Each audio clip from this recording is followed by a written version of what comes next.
Cathedral. Now, there was horrendous news overnight in Egypt.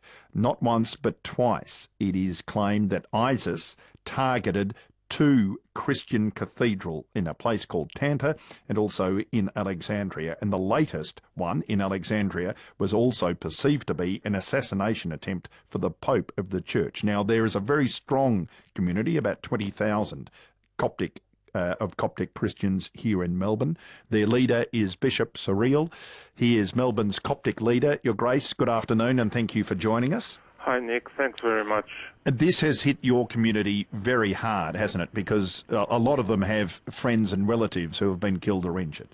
That's right. It's very sad because some of my community members informed me last night that some of their relatives in Tanta in particularly, two of them had lost their lives in this tragic event yesterday on Palm Sunday, as Christians were going to celebrate a very joyful event in a very important week leading up to Easter. Now, as I understand it, around about, at the moment, the death toll is about 40 and the injury toll is 100. Now, Coptic Christians, there was a horrendous attack relatively recently, wasn't there, leading up to Christmas? So they have been targeted in Egypt greatly. Why? I was actually there in Egypt at the time in December when that bomb happened in the cathedral in Cairo, where 29 Copts lost their lives. Within 2 hours, I was inside of that church, and I cannot even begin to describe to you what the carnage was like with, people's body parts all over the church, splattered on the walls, blood everywhere.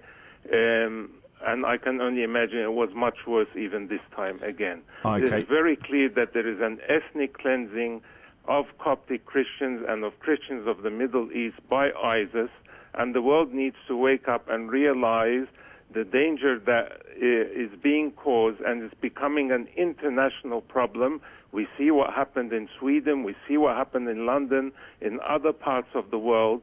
We all need to unite together to try and eradicate this evil from the world. Is the Egyptian government doing enough to protect the Coptic community in Egypt? Look, the president is trying his best, but I still think more can be done. There needs to be a stepping up of security. I don't believe that it is enough, and more can be done. He's now called for 3 months of emergency law to come into the country.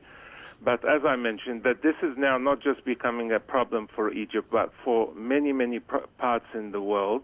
But the other thing that Sisi did, which I think was very important, is that he went and spoke to Azhar University, which is the Islamic Center of Studies, where there is a lot of curriculum that is being taught that is causing people to become radical, and this forms sheikhs that are then radicalized, and this will cause lots of problems in Egypt, and these bombings will continue to go on if this education in Azhar University is not changed immediately. And so you say President Sisi went to talk to them to tell them to tone it down and to stop it? Oh, yes. And he was very, very strong in his speech with them. Okay, and finally, Your Grace, is there any particular service or commemoration being held amongst the Coptic community in Melbourne?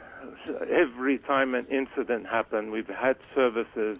My community is becoming very exhausted from this. We have a very long week of services that go on for many hours during Passion Week. We'll be using this time this week to pray in our parishes.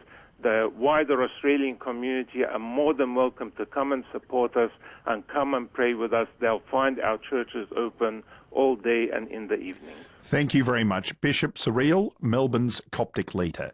96 900 693 13 13 32. Your chance to get on the phones after this.